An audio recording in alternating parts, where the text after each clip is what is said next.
I never thought I'd hear my own son say the words, "Dad, maybe it's time you moved out." Not after all the years I spent building the roof over his head, nailing every board with my own hands, dreaming that this house would shelter generations of Thompsons. Not after I'd buried my wife under the oak tree in the backyard, right where the sunset always kissed her roses. And certainly not after I'd given up my life's work just to be close to my grandkids, the only light left in my fading years.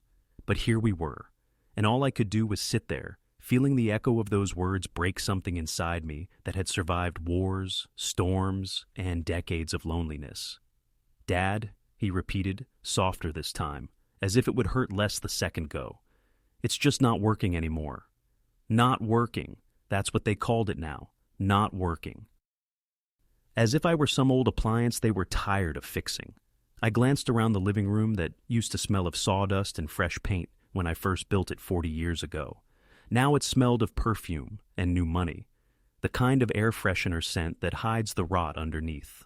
My daughter-in-law, Emily, stood near the fireplace, arms folded, chin lifted just enough to make sure I caught the diamond glint on her wrist. "I think we all need some space," she said, her voice sweet and sharp at the same time. "You deserve peace, Tom, a place with people your own age. People my own age. That's how they say, we're done pretending you belong here." I looked at my son, my only son, standing there like a man caught between duty and convenience. He couldn't meet my eyes, the same eyes that once watched over his crib, the same hands that taught him to hold a hammer, to drive a nail straight, to build something that lasts. "Where exactly do you expect me to go?" I asked. Emily smiled, the kind of smile you see on real estate agents, professional and empty. "There's a wonderful place just outside town, Willow Creek Senior Living. It's quiet, safe, and they have a garden." A garden. She said it like she'd done me a favor, as if a few potted plants could replace the land I'd cultivated for half a lifetime. Soil that still held the footprints of my wife, our laughter, our fights, our memories. My grandson Noah peeked from behind the doorway, his small face pale and confused.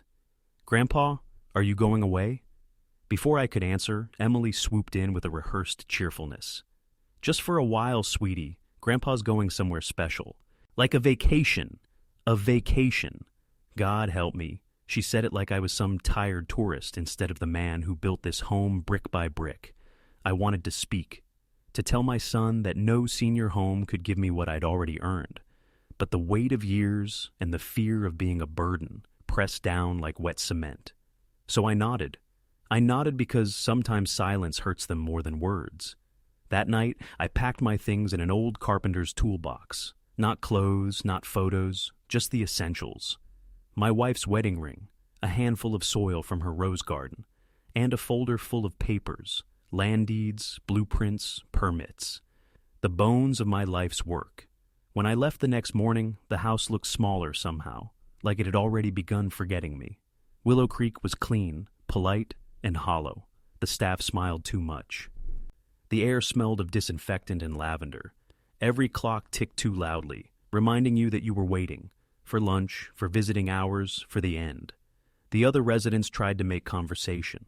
I tried too for a while, but you can't talk about the weather with people who've already accepted that they're a part of it. The first week, my son called twice.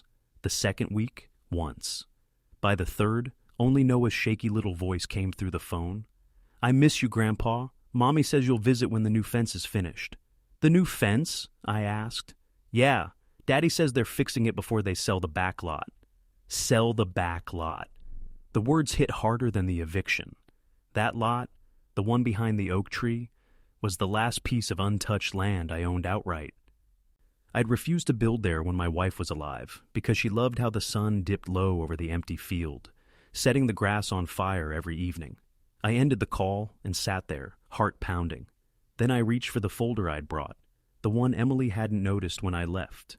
Inside were yellowing documents, some older than my son himself, property lines, survey maps, and one piece of paper that made me exhale slowly. The deed. Signed and sealed in 1983, and still in my name. That night, I couldn't sleep. I stared at the ceiling, listening to the hum of the fluorescent lights, and for the first time in months, I smiled. Not the tired smile you give to nurses or grandchildren, but the kind that starts deep in your bones when you remember who you really are. Emily thought she'd sent me away to die quietly. But she'd forgotten one thing. You can't bury an engineer in paperwork and expect him not to build something new. By morning, I'd made my decision. I took the early bus into town, straight to the county records office. The clerk, a young man with earbuds and a coffee stain on his shirt, barely looked up when I handed him the papers. "Sir, you sure you want to file a zoning change on this property?" he asked. I nodded. "Positive." "What for?" I smiled. "You'll see soon enough." When I stepped out into the crisp autumn air, the city sounded different, louder, alive, like it remembered my name. I could almost hear my wife's voice in the wind. "Don't let them erase you, Tom." By evening, I was back in my little room at Willow Creek, drafting blueprints on a borrowed clipboard. My hand trembled, but the lines came back to me like old friends, strong, precise, determined. A month from now, when Emily's realtor steps onto that back lot with a clipboard and a smile, she'll find a construction sign instead of a "for sale" post. A sign that reads, "Future site of Eleanor's workshop, a science park for children." And when Noah comes running to ask what it means, I'll be there, waiting by the gate, hard hat in hand. Because I may be old, but I'm still the man who builds things that last. They say revenge is a young man's game. Maybe that's true when all you've got is pride to protect. But when you've lived long enough to see your name erased from your own front door, revenge stops being anger. It becomes purpose. Before we continue, please subscribe to the channel and hit the like button. Let us know in the comments your story. Thank you. Every morning at Willow Creek, I sat by the window sketching, pretending to nap when the nurses passed by. They thought I was drawing flowers or crossword puzzles. What I was really doing was redesigning my life. I'd built bridges over rivers wider than most people's patience. I'd mapped whole road systems across this state. So, a small parcel of land behind my son's house, child's play. I wasn't going to destroy anything. No, I was going to build. The one thing they'd never expect from an old man they thought was finished. But first, I needed allies. The first person I called was Frank Delaney, my old foreman from the highway project back in '89. He picked up on the second ring. "Tom Thompson. Jesus, it's been what, 15 years? 17, I said. "And I've got one last project, Frank." "You still swinging a hammer at your age?" He laughed. I smiled. Not swinging, planning. By the time I finished explaining, Frank was quiet on the other end. "You're serious?" "Dead serious." "Well, damn, Tom. You always did know how to make concrete out of chaos. I'm in." I hung up feeling lighter than I had in years. There's a kind of joy in being underestimated. It gives you room to work. The next step was funding. My savings weren't much after medical bills and the move, but I still had something Emily didn't know about. A small investment account from my teaching years, back when I ran night classes at the community college. Not much by her standards, but enough to get the permits rolling. 2 weeks later, the first signs went up. Notice of construction. Thompson Foundation. Educational Development Project. Right on the fence, Emily had so proudly replaced with white vinyl panels. The phone call came that evening. My son's voice was tight. "Dad, what's going on? Emily just saw some men surveying the back lot." "They're doing their job," I said. "What job?" "The one I filed with the county." "Dad, you don't live here anymore. You can't just—" "I can," I interrupted softly. And I did. Silence. Then, "Is this about the house? About Mom?" "It's about making sure your kids grow up knowing who built the ground they stand on." He sighed. "Emily's furious." "I'm sure she is." "She says you're trying to ruin us." I chuckled. "If she thinks a children's science park counts as ruin, maybe you two should rethink your definition of success." The next day, the first truck arrived. Big yellow excavator, engine growling like a lion. You should have seen the neighborhood faces pressed against their windows. And Emily, she nearly combusted on the porch. I wasn't there to see it myself, but Frank sent me a photo. Her standing in her robe, hair wild, shouting into her phone while the workers marked the boundary lines. The caption read, "Day 1. Progress looks good." By the end of the week, I had a small team of retired builders. Old friends, widowers, guys who'd traded their hard hats for card games and boredom. I called them the old crew. They came in with tool belts and thermoses, ready to build one last legacy. We cleared the lot, dug out the foundation, and poured concrete while the winter sun hung low. My back ached, my knees screamed, but every hammer strike felt like forgiveness. Forgiveness to myself for letting them make me small. Word spread fast. The local paper ran a small piece. Retired engineer returns to build kids' science park on family land. They called it heartwarming. Emily called it an embarrassment. She showed up at the site the next morning, her SUV gliding to a stop like a shark approaching prey. "Dad," she said through clenched teeth, "we need to talk." "I thought we agreed you'd call me Tom." She took a breath. "Fine, Tom. What exactly do you think you're doing?" "Building." "Building what? A liability lawsuit? You can't just start a project here. This is residential property." "Was," I corrected. "Rezoned last month." I held up the permit. "Approved and signed by the county board. It's public record." Her face twisted. "You've lost your mind." "Maybe. But at least I still know how to read a blueprint." My son showed up later, looking torn in two. "Dad, Emily says you're being unreasonable." "Unreasonable?" I wiped sweat from my brow. "For wanting to give your son a place to dream?" Noah ran up behind him, eyes wide at the sight of the machines. "Is this really yours, Grandpa?" "It's ours," I said, crouching to his level. "You're going to help me design it. What do you think we should build first?" He grinned. "A rocket." "Then a rocket it is." Emily stormed off. My son stayed, staring at the half-finished foundation. "Dad, I didn't know you still had the energy for this." I looked at him. "Son, the body gets old. The will doesn't." That night, back at Willow Creek, I found a letter slipped under my door. No return address, just my name written in careful script. Inside was a check, $50,000, and a note for Eleanor's workshop. Every child deserves to build something beautiful. An old student. I sat there a long time, holding the paper in trembling hands. I didn't cry often, not since my wife died. But that night, I did.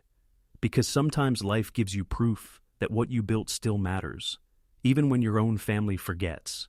2 months later, the frame of Eleanor's workshop rose tall against the skyline. Steel beams gleaming, sunlight bouncing off the scaffolding.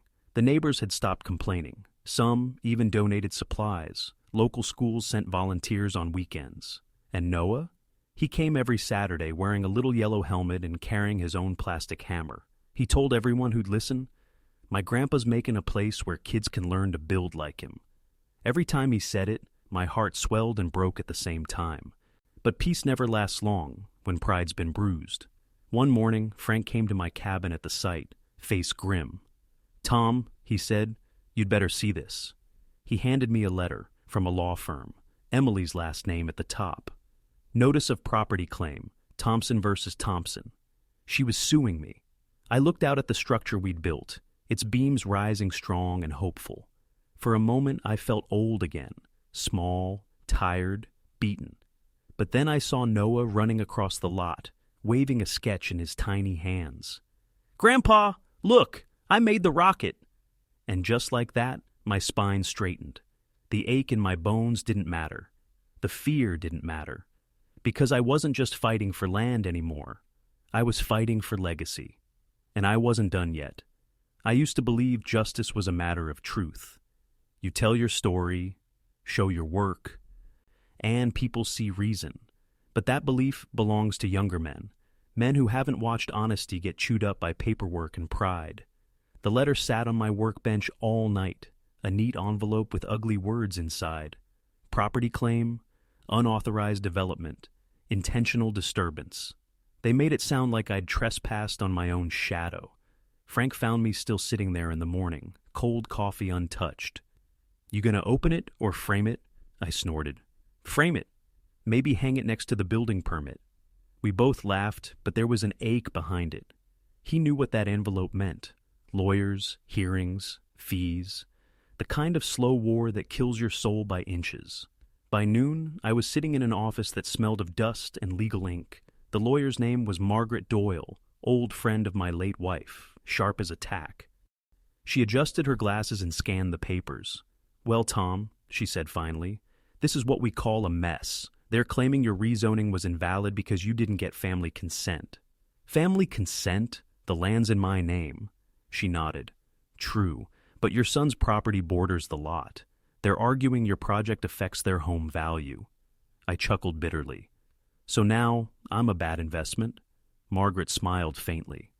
"They underestimate you as usual. Do you want to fight?" I didn't build half a life just to watch it bulldozed by paperwork. "Good answer." She leaned back. "Then we'll fight." The first court date was set for late spring. By then, Eleanor's workshop had its skeleton, steel frame and roof in place, walls waiting for siding. Kids from the neighborhood rode by on bikes to watch. Parents brought coffee for the crew. Even the mayor came once, shaking my hand and muttering something about good PR for the town. Only Emily stayed away, though her influence hovered like a storm cloud. She'd convinced my son to side with her for the family's stability. He called one evening, voice stiff. "Dad, maybe you should slow down. Emily says the stress isn't good for you." "I'll rest when the roof's on," I said. "You're making this harder than it has to be." "Maybe. But sometimes hard is the only honest way." He sighed. "I don't want this to tear us apart." "It already did, son. You just didn't notice when." The day of the hearing, I wore my old suit, the one Eleanor bought for our anniversary. The sleeves were tighter, the fabric shiny at the elbows, but it felt like armor. The courtroom smelled like old wood and cold air. Emily sat at her table, flawless as ever, whispering to her lawyer. My son beside her, pale and uneasy. Noah wasn't there. Thank God for small mercies. When it was my turn to speak, I didn't bring theatrics, just the truth. "I'm not here to fight my family," I told the judge. "I'm here to finish something my wife and I started 40 years ago. We bought that land for peace, not profit. She used to dream of a place where children could build things with their hands. I promised her I'd make it real one day." Emily's lawyer objected. Irrelevant emotional appeal, something like that. But the judge waved him off. Then he asked, "Mr. Thompson, do you have proof of ownership?" I slid the original deed across the table, edges yellow with age. "My wife and I signed this before our son was born," I said. "We paid it off in 1993. Never transferred, never mortgaged. That land's ours in blood, sweat, and taxes." The judge examined the paper. "This signature, Eleanor Thompson?" "Yes, Your Honor, my partner in everything." For a moment, the room was quiet. Then Emily's lawyer stood, crisp as a blade. "Your Honor, while the document may be legitimate, the development affects residential harmony, property value decline, traffic, noise." "Noise?" I interrupted. "You mean the sound of children learning?" Even the judge smiled. The hearing adjourned for review. Outside, Emily stormed past me without a word. My son lingered. "Dad, you didn't have to embarrass us." "Embarrass?" I said softly. "Son, the only shame here is forgetting who built the ground under your feet." He looked down, but didn't answer. Weeks passed. Spring turned to early summer. The lawsuit crawled through the system, but we kept building. The old crew worked like men half their age. Frank said, "If we die on this site, at least it'll be on something worth leaving behind." One evening, Noah came running to me, holding a crumpled flyer. "Grandpa, look, my school wants to visit the workshop when it's done. They said you're a hero." I knelt beside him, heart heavy with pride and sadness. "A hero, huh? Don't tell them I still fall asleep in my chair watching baseball." He giggled. "Mom says you're stubborn." "Your mom's right about that. She said you're ruining everything." That one stung, but I forced a smile. Maybe I'm fixing it instead. The verdict came in July. Margaret called me early in the morning. "Tom, you sitting down?" "I am now. We won. The court recognizes your full ownership and right to develop." They dismissed her claim. For a moment, I couldn't speak. My throat closed up, eyes burning. "You're sure?" "Positive. She can appeal, but she won't win. It's over." I hung up and sat in silence. The window was open, the the smell of sawdust drifting in. Somewhere outside, the first birds of summer were singing. That afternoon, the crew hoisted the sign on the front gate.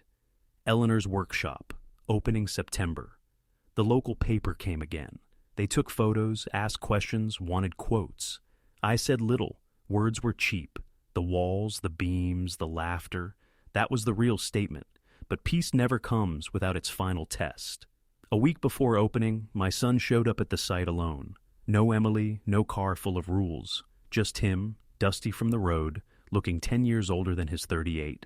He stood there for a long time, watching the workers paint the sign. "It's beautiful," he said quietly. "Your mother would have liked it." "I know." He paused. "Emily's gone to stay with her sister. She says I have to choose." "Choose? Between her and all this." He gestured around helplessly. I looked at him, really looked at him. The boy who once handed me nails while I built his treehouse, who used to believe I could fix anything. "Son, I can't tell you what to choose, but remember this. Love that demands you erase your roots isn't love, it's landscaping." He smiled sadly. "You always have a way with metaphors, Dad." Occupational hazard. He stayed that day, helped hammer the last planks into the workshop floor. When the sun set, we stood side by side, silent, watching the golden light spill across the roof. For the first time in years, there was no tension, no blame, just two men breathing the same air again. But the next morning brought a sound I hadn't heard since my highway days. Screeching tires, shouts, and the heavy crunch of something metal collapsing. Frank ran toward me, face pale. "Tom! The north wall! Someone rammed it with a truck!" I froze, heart hammering. Dust filled the air, and from the corner of my eye, I saw a figure standing by the road, engine running. A familiar SUV. Emily. Our eyes met across the wreckage, hers cold, mine full of something that wasn't hate, just disbelief. She drove off before anyone could react. I turned back to the twisted beam, my hands shaking. Noah's rocket mural was half crushed, its colors bleeding down the wall like tears. And I knew then, this wasn't just about property anymore. This was war. When you've lived long enough, you learn that destruction doesn't always roar. Sometimes it hums quietly in the engine of an SUV, idling by the edge of everything you love. The morning after the crash, I walked the perimeter of Eleanor's workshop with my cane tapping against the ground. The damage wasn't fatal, thank God. A steel beam bent inward, two support panels torn loose. The fresh mural Noah and his classmates had painted crumpled into a sad splash of color. Frank stood beside me, jaw clenched. "We should call the cops, Tom. You saw who it was." "I saw a woman making a choice she can't undo," I said softly. "That woman tried to kill your project. Could have killed someone if we'd been inside." "I know," I said, "and she'll have to live with that." He didn't argue, but his silence was heavy with anger. We both knew Emily's lawyer would spin this into something else. An accident, miscommunication, maybe even stress. I wasn't interested in revenge, I was interested in proof. By noon, the site cameras had been reviewed. There it was, her SUV, clear as day, license plate visible. Frank watched the footage and muttered, "She's finished." But I didn't send it to the police right away. Instead, I made one more phone call, this time to my son. He didn't answer the first 3 times. When he finally picked up, his voice was thick with exhaustion. "Dad, I can't keep doing this." "I'm not asking you to," I said, "but you should know your wife drove through my work site this morning." Silence. Then, "No, she wouldn't." "She did. Maybe it was an accident." "Son, concrete doesn't bend by accident." He didn't reply for a long time. Then I heard something break in his tone, the kind of crack that comes when a man's illusion finally collapses. "I'll come over," he whispered. When he arrived, his hands were trembling. He looked at the twisted beam, the mural, the tire tracks. No words, just quiet devastation. "Dad," he said finally, "I thought I could fix her. I thought if I gave her enough comfort, enough control, she'd stop trying to rewrite everything." I laid a hand on his shoulder. "You can't build love on silence, son. It collapses under its own weight." He nodded slowly.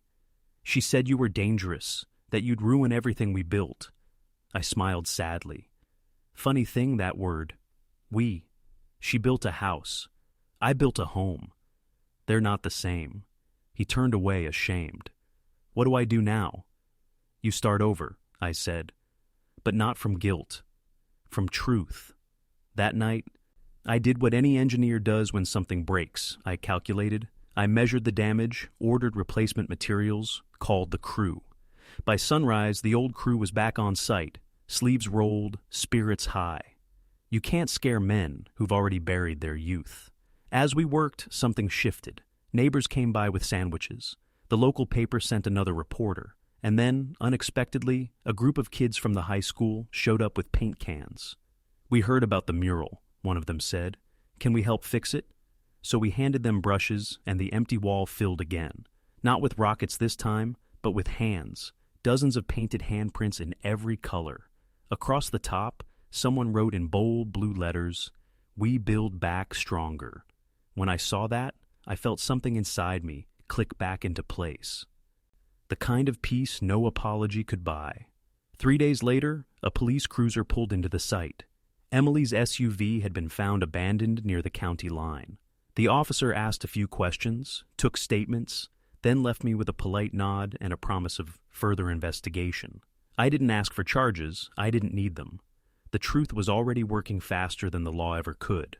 Before we continue, please subscribe to the channel and hit the like button. Let us know in the comments your story. Thank you. Because 2 mornings later, my son showed up again, this time with Noah. The boy ran into my arms, nearly knocking me over. "Grandpa, Mommy's gone to her sister's. Daddy says we can stay with you for a while." I looked up at my son, and he nodded, quiet but sure. If the offer still stands. We turned one of the unfinished rooms into a small apartment. 2 mattresses on the floor, a coffee pot on the counter, and a view of the workshop rising in the distance. It wasn't much, but it was home. That first night, I found my son standing by the window, staring at the lights from the half-built structure. "She never wanted this," he said. "She said people like you, like us, don't build legacies. We just survive." I handed him an old photo of me and Eleanor, standing in front of the first bridge I ever built. "You see that?" I said.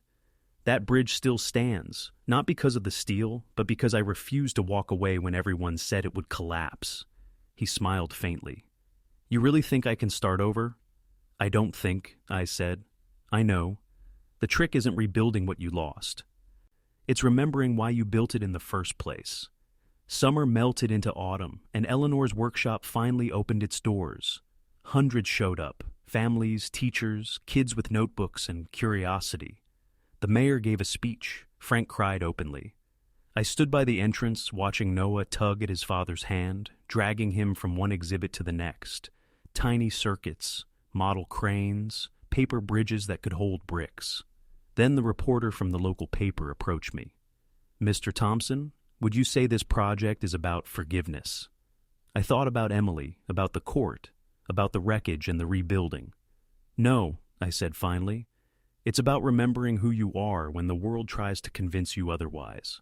Later that evening, when the crowd had thinned and the lights dimmed, I sat alone on the workbench with my wife's ring hanging from my neck.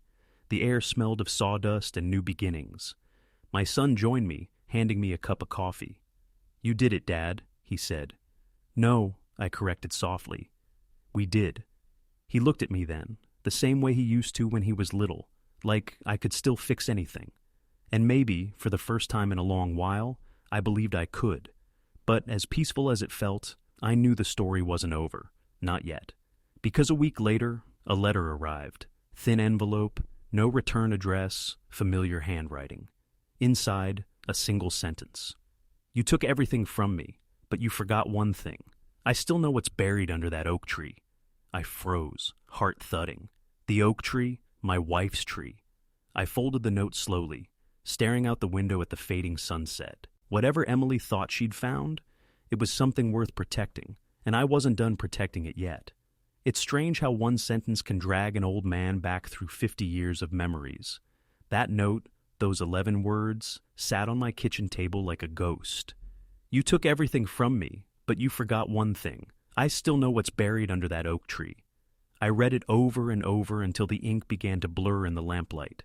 Emily's handwriting, sharp, precise, full of control. Even her anger looked organized. Frank found me staring at it the next morning. "You gonna call the cops?" he asked. "No," I said, folding the paper into my jacket pocket. "I'm going to the tree." The oak stood behind the workshop, right at the edge of the property line, the one place Emily had never managed to touch.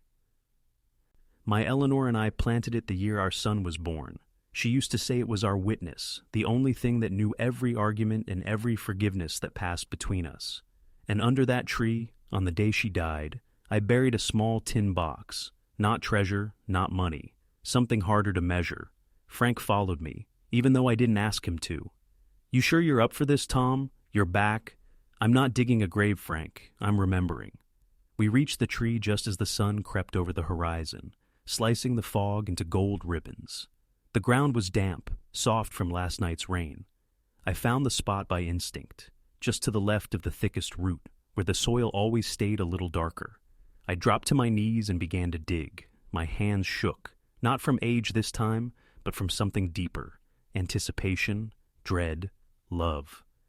Within minutes, metal scraped against metal. The box was still there, rusted but intact. Inside, wrapped in oilcloth, lay three things: a letter in my wife's handwriting, a photograph of the three of us standing in front of the half-built house, and a folded legal document. The photograph nearly undid me. Eleanor's smile was crooked, her hair full of sawdust. Our boy sat on my shoulders, arms spread wide like he owned the world. Frank leaned over. "What's that paper?" I opened it carefully. The ink had faded, but the seal was still clear. "Property deed transfer, joint beneficiary clause." Eleanor's name beside mine, but under secondary beneficiary, not our son's name, Noah's, my grandson. Frank whistled low. She thought ahead. "She always did," I whispered. The letter was short, written in Eleanor's looping cursive. "If you're reading this, Tom, I'm gone. Don't let the house turn into a battlefield.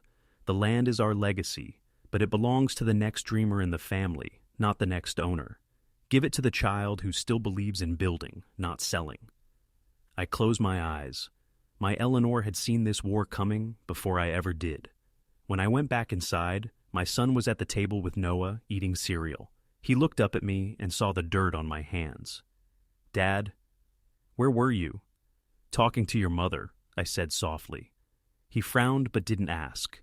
I sat down, laid the tin box on the table, and pushed it toward him.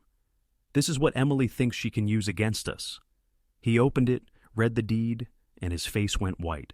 "She knows about this? She thinks it's leverage. She doesn't realize it's a promise." That afternoon, I called Margaret Doyle again. She came straight over, hair still wet from the rain. After a few minutes studying the papers, she looked up with a smile that belonged to someone who'd just found the missing piece of a puzzle. "Tom, this document trumps every claim she could make. The land, the workshop, it's all Noah's inheritance now. You're just the caretaker." I nodded. That's what Eleanor wanted. But relief was short-lived. 2 nights later, the workshop alarms went off at 2 a.m. Frank and I rushed over, flashlights cutting through the dark. The side door was pried open. Inside, tools scattered, cabinets overturned. On the wall, spray-painted in red, one word: thief. Frank's flashlight shook in his hand. "You think it's her?" I didn't answer. I didn't need to. The next morning, I found Emily sitting in her car across the street, engine idling, face pale and sleepless. I walked right up to her window. "You've got 2 choices," I said. "Walk away or lose what little you've got left." Her jaw trembled. "You think you've won, old man?" "No one wins when a family breaks," I said quietly. "But I'll be damned if I let you break my grandson's home." Something in my voice must have reached her, because she looked away, eyes wet. "You ruined my life, Tom." "No," I said. "You mistook it for a trophy." She drove off without another word. The police came later, took statements, promised patrols. The red paint was washed off, but the word lingered in my mind.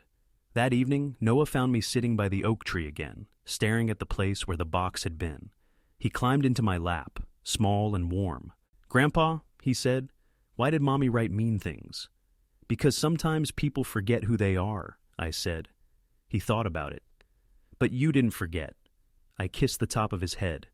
"No, kiddo, I just remembered late." Autumn rolled in with the smell of rain and wood smoke. The workshop's grand reopening was set for October. We rebuilt the mural once more, this time Noah's idea. A giant oak tree, its branches filled with painted handprints. On the morning of the ceremony, I stood under that real oak, holding Eleanor's ring in my palm. The mayor was speaking, cameras flashing, but I barely heard a word. All I saw was Noah running through the crowd, laughing. And for the first time since my wife's death, I didn't feel like I was building for her. I was building with her. Every beam, every nail, every fight had led right here. As the crowd applauded, my son joined me under the tree. "Dad," he said, voice quiet, "I filed for divorce." I didn't cheer, I didn't sigh, I just nodded. "You okay?" I asked. He hesitated. "I will be. She left town, said there's nothing here for her anymore." "There's plenty here," I said, watching Noah chase butterflies near the fence. "She just never knew how to see it." He looked at me, eyes shining. "You were right about legacy."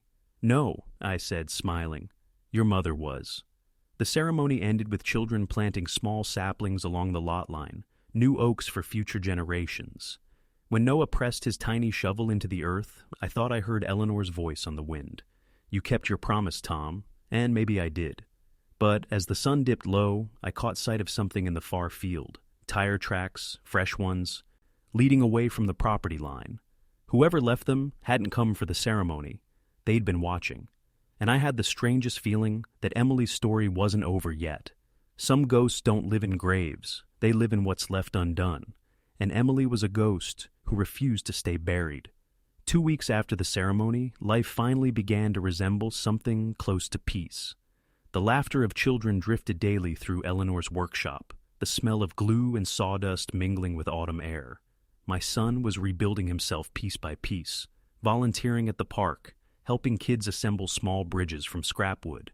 And Noah, he was thriving. He'd started calling the place Grandma's Lab, and every time he said it, I felt something inside me heal. Then, one Sunday afternoon, the past came back dressed as headlights. I was sitting on the porch with a mug of coffee when the SUV rolled slowly down the gravel road. Same silver vehicle that had once rammed my wall. It stopped near the oak tree. Emily stepped out. No makeup, no jewelry, just tired eyes and hands that trembled as she clutched a folded envelope. My son came running out behind me, instinctively positioning himself between us. "Emily, you can't be here. I just need to talk," she said. "Please." I should have told her to leave. I should have called the sheriff. But there was something in her voice that didn't sound like venom anymore. It sounded like surrender. "Let her speak," I said quietly. She looked at me first, then at the tree. "I was wrong about everything," she said. "About you, about this land, about what it meant." "I don't need your apology," I said. "It's not for you," she whispered. "It's for her." She walked to the base of the oak tree and knelt, pressing the envelope into the soil. "I found her letter," she said. "The one you buried." I froze. "How?" I asked. "Months ago, before I left," she said softly. "I saw you out here digging one evening. After you went inside, I looked. I read it. I saw Eleanor's words. 'Give it to the child who still believes in building, not selling.'" Her voice broke. "That's when I knew I wasn't part of this family, because I was the one tearing it apart." The silence that followed was heavy. Even the wind seemed to hold its breath. She looked at my son. "I'm sorry for everything I did to your father, to you, to Noah." Then to me, "You were right. I treated this house like a trophy. I didn't know how to live in something built with love instead of money." I studied her face. For the first time, she looked human. Small, scared, and real. "What do you want, Emily?" my son asked. She hesitated. "To let go." She turned to me again. "That deed, the land, I could have destroyed you with it, Tom. I wanted to. I thought if I tore it all down, I'd win. But all I did was prove how empty I was." Then she reached into her coat and handed me a small metal key. "To your old house," she said. "I signed it back over to you. You'll find the papers inside." My son's mouth fell open. "You're giving it back?" She nodded. "I don't belong there, but you do, or Noah will someday." For a moment, none of us spoke. Then I stepped closer and said, "Eleanor would have forgiven you." Her eyes filled. "Do you?" I looked at her, at all the pain she'd caused, the destruction, the lies, the broken family dinners, the wrecked wall, and yet I saw something of my younger self in her too, the fear of losing control, of being forgotten. "I do," I said finally, "but forgiveness isn't forgetting. It's just choosing to stop carrying the weight." She nodded once, turned, and walked back to the SUV. As the engine started, Noah came running out, clutching a small wooden rocket he'd built at the workshop. "Wait," he called. He handed it to her through the window. "You can have this. Grandpa says when you give something away, you make room for something better." Emily smiled weakly. "You're a wise little boy." Then she drove off, her taillights disappearing down the dirt road like embers fading into the dark. That night, I walked out to the oak tree again. The air was crisp, full of the scent of rain and soil. I sat beneath its branches, unfolded Eleanor's old letter once more, and read it under the light of a lantern. "Give it to the child who still believes in building, not selling." I smiled. "He's here, Ellie. He's got your eyes." When I looked up, Noah was standing at the edge of the porch, holding a flashlight. "Grandpa, what are you doing?" "Talking to your grandma." He came and sat beside me, curling up against my arm. "What's she saying?" "She says it's time for me to rest, that the house doesn't need fixing anymore." He frowned. "But you love fixing things." I laughed softly. "Then maybe I'll just build memories now." The stars came out, bright and slow. The wind whispered through the leaves, and for the first time in years, the oak didn't feel like a monument. It felt like company. In the weeks that followed, life settled into something simple and good. My son moved back into the old house, now ours again. He and Noah came by every morning before school. Frank retired for real this time, though we still stopped by to inspect our projects. The workshop buzzed with life, kids laughing, saws humming, dreams taking shape in small hands. One evening, Noah tugged at my sleeve. "Grandpa, when I grow up, can I build things like you?" I smiled. "You already are. But I mean big things, bridges, maybe a house." "Then you will," I said. "Just promise me one thing." "What?" "When you build for love, not for pride. That's how things last." He nodded solemnly, as if I'd handed him the secret of the world. And maybe I had. The last time I stood under the oak, winter had just begun to whisper through the branches. I pressed Eleanor's ring into the trunk's old scar, the one she'd carved with our initials all those years ago. "Rest easy, love," I murmured. We kept our promise. When I turned to leave, the lights from the workshop spilled across the yard, glowing warm against the dark, a beacon of everything we'd built, everything we'd lost, and everything we'd found again. Legacy, I realized, isn't about buildings or land. It's about the hands that keep creating after you're gone. And as I walked back toward the laughter of my family, I knew one thing for certain. Eleanor's oak would never be lonely again. The end. If you liked the story, please subscribe to the channel, hit that like button, and write in the comments if something like this has ever happened in your life. I'd love to hear your stories. Thank you for watching.